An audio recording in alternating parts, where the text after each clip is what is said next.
प्रणाम। मेरा नाम है सौरभ और आप सभी लोगों का स्वागत है धम्मवाणी विद सौरभ में।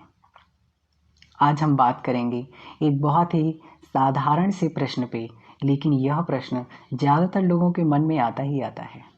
ज़्यादातर फिलॉसफी में, ज़्यादातर संप्रदायों में ऐसी मान्यता है कि स्वर्ग और नर्क होते हैं। तो क्या ये होते हैं और या नहीं होते, इसके बारे में भगवान बुद्ध ने क्या कहा, भगवान बुद्ध ने क्या क्या बताया इस स्वर्ग और नर्क के बारे में। क्योंकि आप देखेंगे तो हिंदू फिलॉसफी में भी है और मुस्लिम फिलॉसफी में भी है और कई तरह की फिलॉसफी में भी है, क्रिश्चियन फिलॉसफी में भी आती हैं बातें कि स्वर्ग और नर्क होता है, हेल एंड हेवन और जन्नत और बहुत तरह की बातें आती हैं। तो देखते हैं भगवान बुद्ध ने क्या कहा। भगवान बुद्ध ने बताया कि बीइंग, जो जीव होता है, वो कहाँ कहाँ जा सकता है। तो 31 लोक बताए हैं भगवान बुद्ध ने कि इन 31 लोकों में जीव पैदा होता है अपनी देह के त्याग के बाद में, एक जीवन के बाद में दूसरा जीवन, दूसरे जीवन के बाद में तीसरा जीवन। ये 31 लोक हैं, इन 31 लोकों में ही पैदा होता है। तो क्या ये स्वर्ग और ये जो नर्क हैं, क्या इन 31 लोकों में आते हैं? तो मैं आपको बताना चाहता हूं, ये जो नर्क है इन 31 लोकों में ही आता है। 31 लोकों में 4 अपाय गतियां हैं। उन 4 अपाय गतियों में, यानी नीचे की गतियों में से एक है नर्क लोक। नर्क लोक कोई एक नर्क लोक नहीं है। कोई जैसे हमारी पृथ्वी है तो एक ये लोक है, इसी तरह से मनुष्य लोक, इस पृथ्वी में क्या है, मनुष्य लोक है। इसी तरह से एक नर्क लोक है, वो एक ऐसा लोक है जहाँ पर बहुत ज़्यादा रहने की जो है स्कैर्सिटी है। कहीं कहीं ऐसे नर्क लोक हैं जहाँ पर पूरी तरह से अंधेरा ही अंधेरा है, कहीं कहीं ऐसा है जहाँ पर बहुत ही जीवन की असंभावनाएं हैं, बहुत दुख है। तो ये जो नर्क है, भगवान बुद्ध ने नर्क की व्याख्या बहुत अच्छे से करी है अपने त्रिपिटक ग्रंथ के अंदर।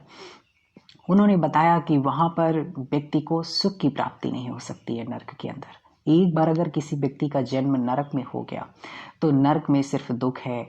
उधर जो है पूरा अंधेरा ही अंधेरा है और जो है कहीं पर आग जल रही है और उस आग से वहाँ का कहीं का तापमान बहुत ज़्यादा है और उसके बावजूद रहते हुए भी उनको उस जीवन पे रहना पड़ता है, उस ताप को या उस जीवन के दुख को पूरा झेलना पड़ता है। किसी व्यक्ति का यदि उधर जन्म हो गया, जैसे कि सिंपल सा देखिए आप, जैसे पृथ्वी में किसी का जन्म हुआ तो यहाँ का जो पृथ्वी का जो एक तापमान है या पृथ्वी का जो भी यहाँ पर रहने की अनुकूल दशाएं हैं, वो इस इंसान को सहना ही पड़ेगा। वैसा तो नहीं हो सकता ना कि पृथ्वी को छोड़ के मंगल ग्रह में चला जाएगा, नहीं हो सकता, उसे पृथ्वी में ही रहना है। इसी तरह से यदि कोई व्यक्ति को नर्क लोक में यदि जन्म हो गया तो सिर्फ नर्क एक नहीं है, नर्क लोक एक तरह का नहीं है, इसके कई बहुत तरह के लेवल हैं नर्क के, जिसको भगवान बुद्ध ने बताया है। तो नर्क लोक होता है और व्यक्ति का जन्म भी नर्क लोक में हो सकता है उसके कर्मों के आधार पे। अब आती है दूसरी बात कि क्या स्वर्ग होता है। तो स्वर्ग के लिए भगवान बुद्ध ने कहीं नहीं बताया कि स्वर्ग होता है। हाँ, उन्होंने देवलोक के बारे में बताया है कि 6 देवलोक होते हैं, 6 प्रकार के देवलोक हैं। इन देवलोकों में मनुष्य की जो है गति हो सकती है। 4 अपाय गतियां, 6 देवलोक, 1 मनुष्य लोक और 16 ब्रह्मलोक, रूप ब्रह्मलोक और 4 अरूप ब्रह्मलोक, इस तरह से उन्होंने बताया। तो नर्क की व्याख्या आती है इन 31 लोकों में, स्वर्ग की व्याख्या इन 31 लोकों के अंतर्गत नहीं आती।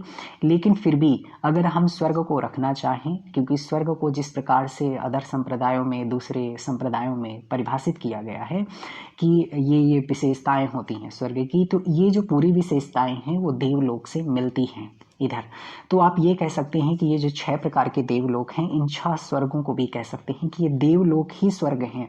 तो आप ये मान सकते हैं कि स्वर्ग भी होते हैं, क्योंकि इन देवलोकों में दुख नाम की चीज नहीं होती। एक काम भोग भी यहाँ पर होता है और बहुत ही वैभव और ऐश्वर्य होता है और बहुत ही प्रकार की सुविधाएं यहाँ पर होती हैं। तो ये स्वर्ग हम कह सकते हैं, यानी ये देवलोकों को ही हम स्वर्ग कह सकते हैं। तो भगवान बुद्ध ने नर्क की भी एक व्याख्या की है और स्वर्ग की भी व्याख्या की है। आपको बहुत इस वीडियो की इन लोगों के बारे में अच्छे से जानकारी चाहिए कि वहाँ की आयु क्या होती है, कौन के विपाक से कौन व्यक्ति कहाँ कहाँ जाता है, तो मैं इस वीडियो के डिस्क्रिप्शन में एक लिंक डाल दूंगा, उस लिंक को जा करके आप ओके करिए तो मेरी वीडियो मिल जाएगी जिसमें मैंने बहुत अच्छे से बताया है हर लोक के बारे में। आई होप आपको ये वीडियो ठीक लगी होगी और सभी का मंगल हो, सभी का कल्याण हो, सभी का मंगल हो।